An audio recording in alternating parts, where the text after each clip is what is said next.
Please rise as you're able.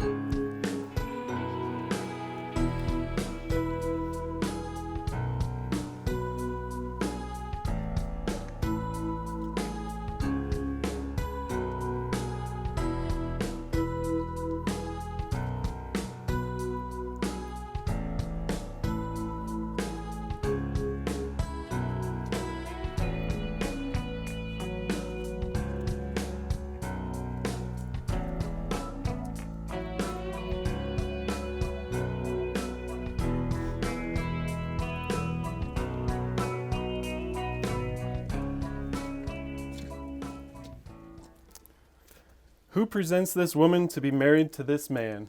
We do.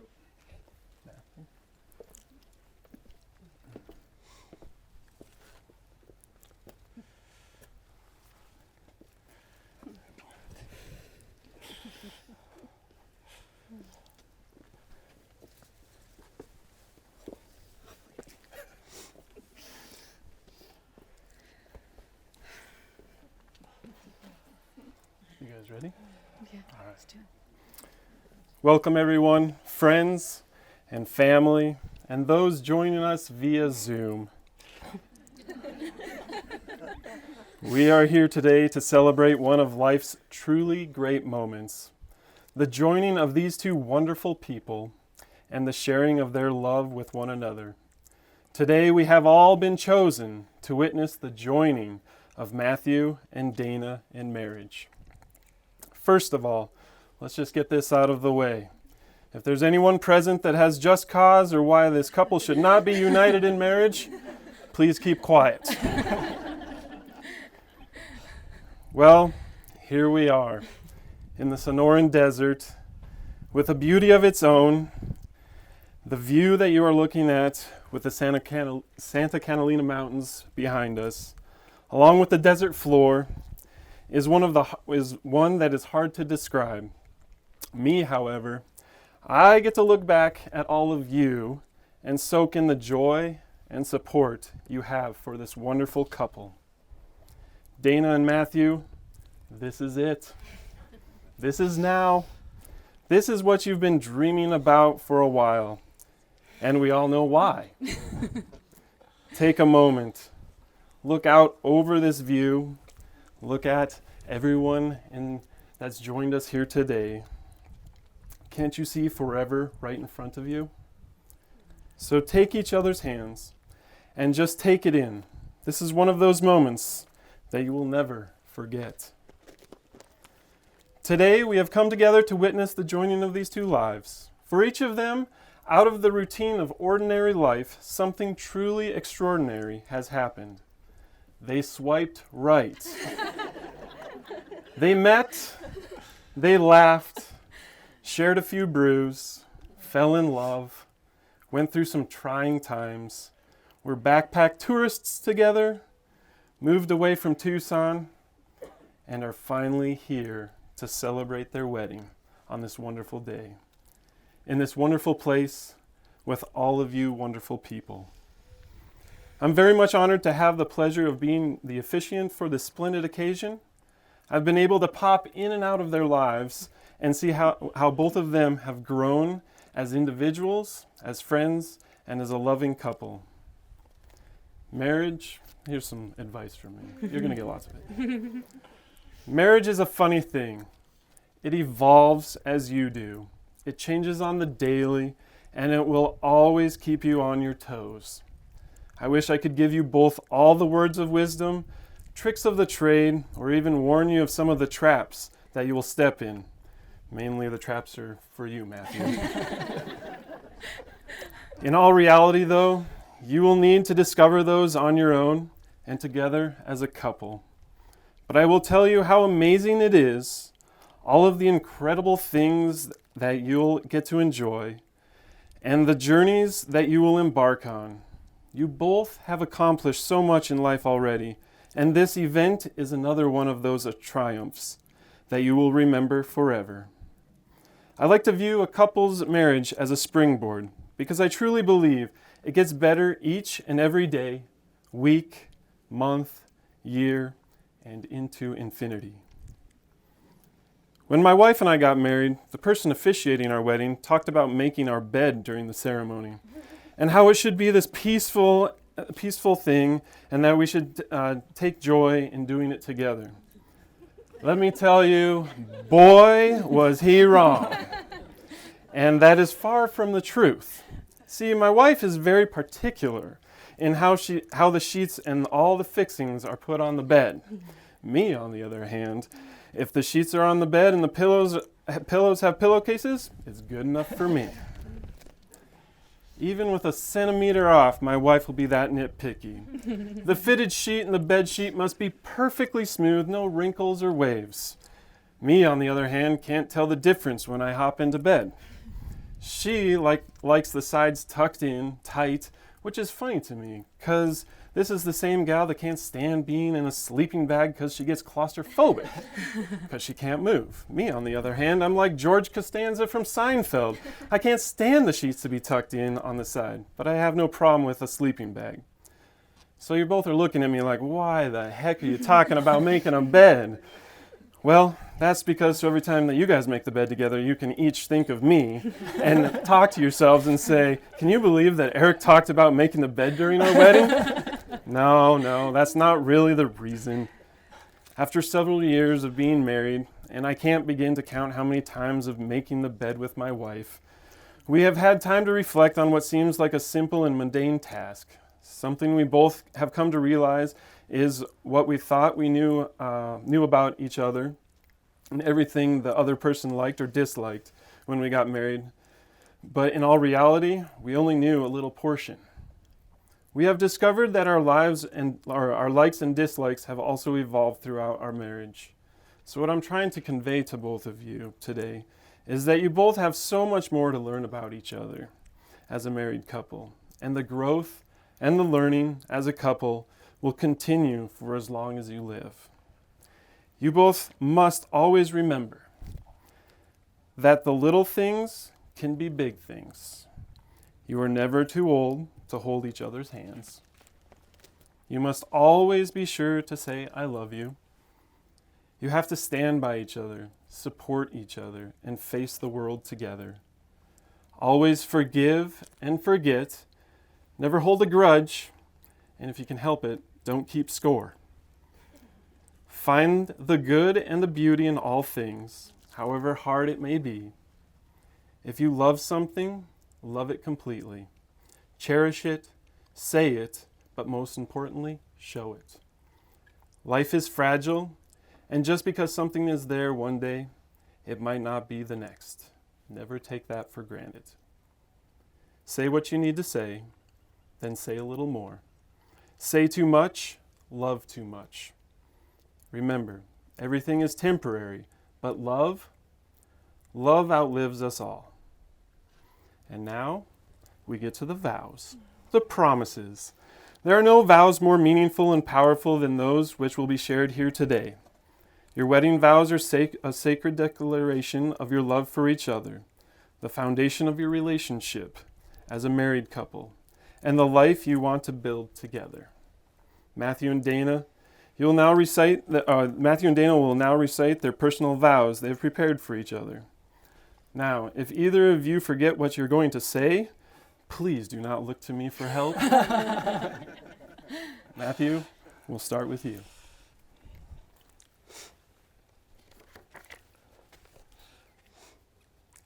Hey,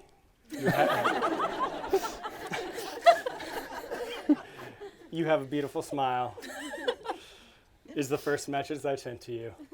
Little did you know, it was the message I sent all my Tinder matches.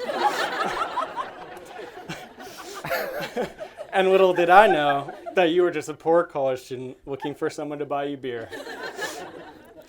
I later learned that you thought our first date went terrible. On our second date, you showed all your friends the giant bruise on your butt that you had gotten snowboarding the weekend before. For our third date, you invited me over to watch a U of A basketball game with your roommates, who, you forgot to mention, were your sister and your dad. This was followed by the time we shared our first kiss in your driveway as your sister yelled, "Can I close the garage?" from the house. It's safe to say that this was not your typical start to a love story, but it's what attracted me to you. You can say it was like finding the perfectly spicy jalapeno margarita. I quickly learned that you were the Dana Dobbins, president of SAA, member of the improv troupe, outstanding senior major, and aspiring law student. I was very impressed by you. The last 7 years have been simply amazing. Whether it was you eating $100 worth of oysters because you weren't hungry enough to order an entree, trying out the new local brewery, you flirting with me at inopportune times, the many concerts we have attended, or a 2-month trip to Europe where I proposed to you in Budapest. There are so many things that I love about you and that you've added to my life. 1 year ago, just 6 days before our wedding, we were battling with the decision of whether we should postpone our wedding. That Sunday, I changed my mind many times whether or not we should move forward as planned. One thing I did not change my mind about is that I wanted to marry you. Dana, I admire your intelligence, thoughtfulness, and desire to try new things, your inner strength, and drive to succeed at everything you do. You are insightful, caring, compassionate, and of course, funny. Dana, I promise to love, hold, and respect you.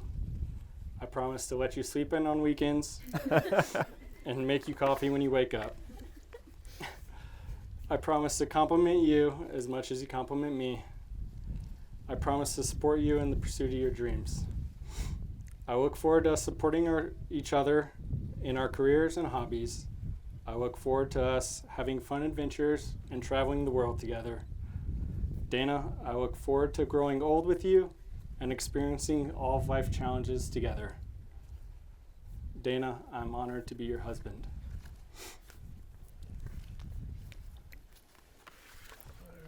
Perfect, Matthew. Here we go, Dana. I really wish I would have gone first. I really tried to cut this down, but I'm not really good at keeping things brief. So everybody, take a bathroom break if you need one. I'll get through this fast. Matthew, I love you. We had waited for this day for so long and then had to wait another year, just 5 days before our wedding. I still can't believe it's actually happening. By now, I think most people know we met on Tinder during my senior year of college. When I met you, I was only 21, and I was admittedly using Tinder to get free beer and maybe dinner if I liked you. I never expected that the boy with a stupid golf outfit in his profile photo would be the man that I married one day. But 7 years and one global pandemic later, here we are. Our love story has not always been easy, but it is uniquely ours, and we are so much better for it. You loved me from across the country for 3 years while I was in law school. Your capacity to love me from afar is second only to your capacity to love me after being stuck in the same space 24/7 for the last year. I love the life we have built together. In just the last 3 years, I somehow convinced you to sell your house and your car and leave everything behind while we backpack Europe, literally without a plan until you made one. Then we moved to Colorado, launched our careers and in the middle of a pandemic, bought a house together. All of this works because of who you are. Anyone who knows us can probably guess that you're the more grounded one, and I'm the agent of chaos. But I think that's why we work so well together. You keep me grounded without ever holding me back. You help me figure out what's actually important so that my dreams can become more than just dreams. You encourage me to be the best version of myself, even on days where I just want to sleep in and binge watch Survivor. I love so much about you. Your love is not loud or even very expressive sometimes, but it is steadfast. It is often not in grand gestures, though you sure know how to pull those off, like the surprise proposal in Budapest. Instead, your love is in the small moments. It's in the quiet spaces in our otherwise busy lives. It's how you always make sure that no matter what, we kiss goodbye in the morning, which is less important now because we work in the same house, and I kiss you whenever I want. But when we go back to work, I still expect that. It's how you always turn on my bedside lamp when you go to bed and I'm up working on something. It's how you help me build really impressive Excel spreadsheets that my coworkers think are mine. It's in how you let me join in on your hobbies and even teach me how to join in on them. I look forward to getting my first birdie. I've learned that the way you show love most is in how you care for people. You are the most considerate and kind man I have ever met. Our friends are lucky to know you. We are all lucky to love you, but we are even more lucky to be loved by you. Not only are you caring, but you're super smart. I love that you know a little bit about everything, from finance to home repair to the occasional hydroponic gardening.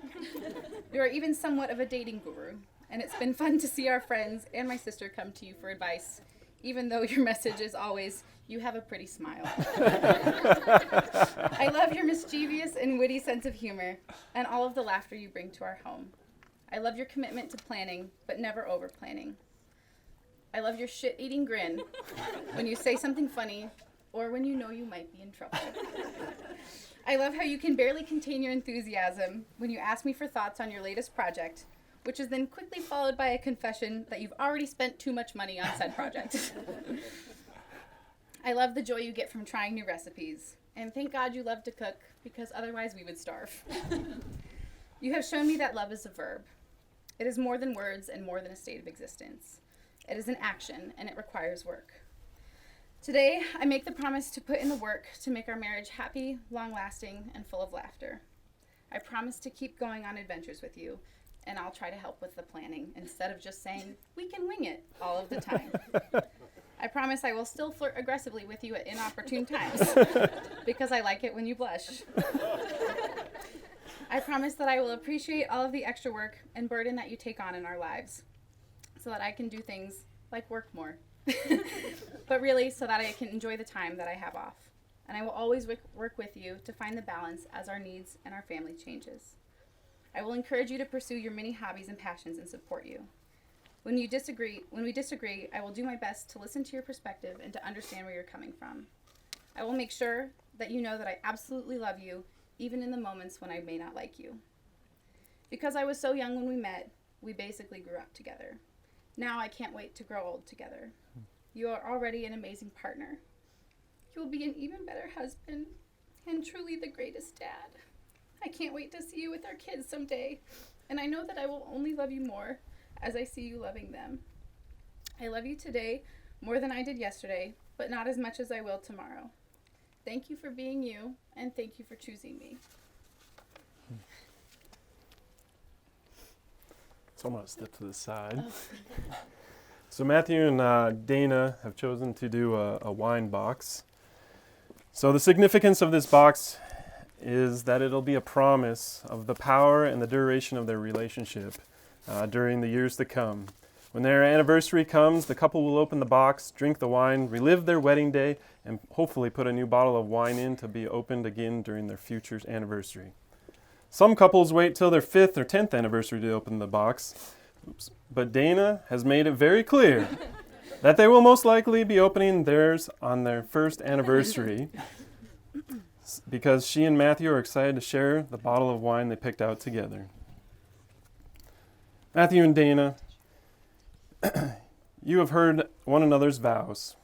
Boy, and I couldn't have said anything better. We should have just had you guys do the whole thing. And now for some advice specifically for each of you. So I'm going to step over here, Matthew, stand next to Dana a little bit. The first is for you, Matthew. A few things I can offer to you, having known Dana for quite a while now. This kind of comes from a song. You might pick it up, maybe not. If you're going to love her, leave her wild. She is and always has been her own person. If you're going to make her smile. She loves a good laugh, and given all things in life, laughter is one of the most important things. If you're going to let her dance, but please don't let her sing. I think you and I know why. Sorry. Fair. And now for you, Dana. And remember, if you take anything from my ramblings today, be sure to take this with you. If you're going to love him for him. Matthew is one of those rare people you come across in life that is truly genuine, caring, and an exceptional person.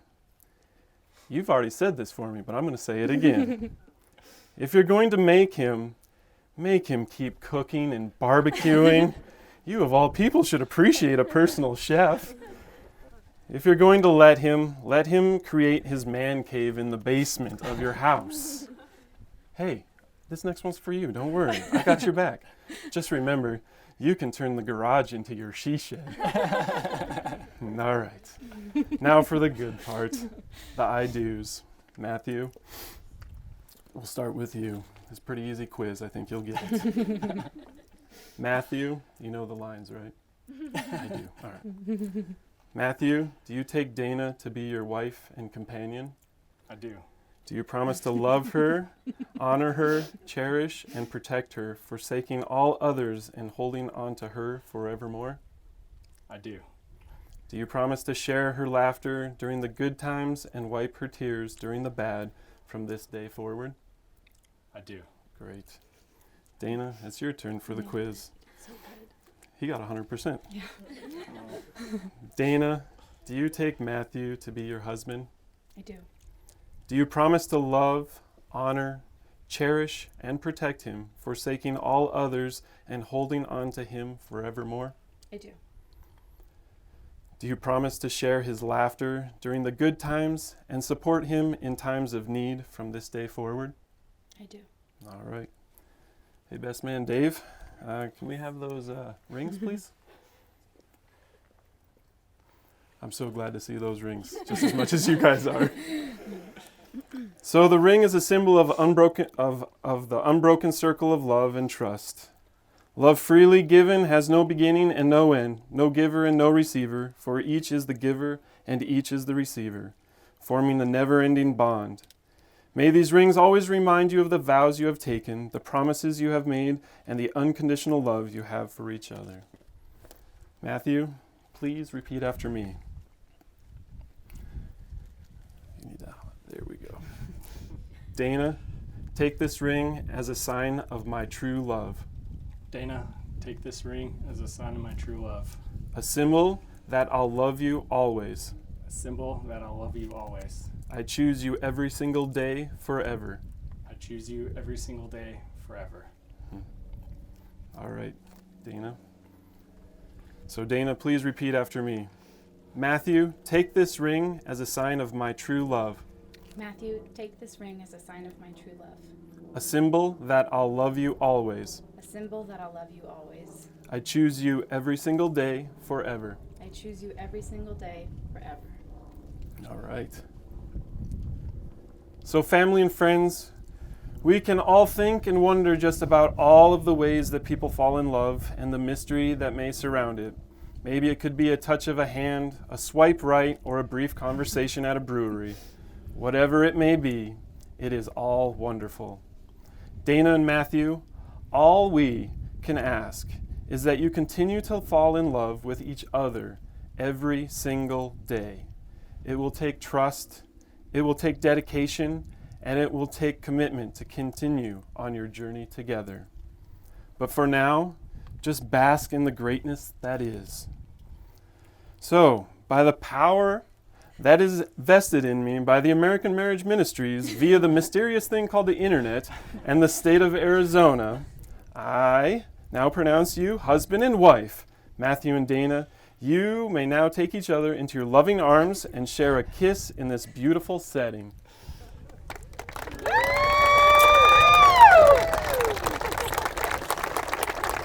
All right. Well, we're not done clapping, ladies and gentlemen, because ladies and gentlemen, it is with great honor and delight that I present to you Mr. and Mrs. Matthew and Dana McGuire.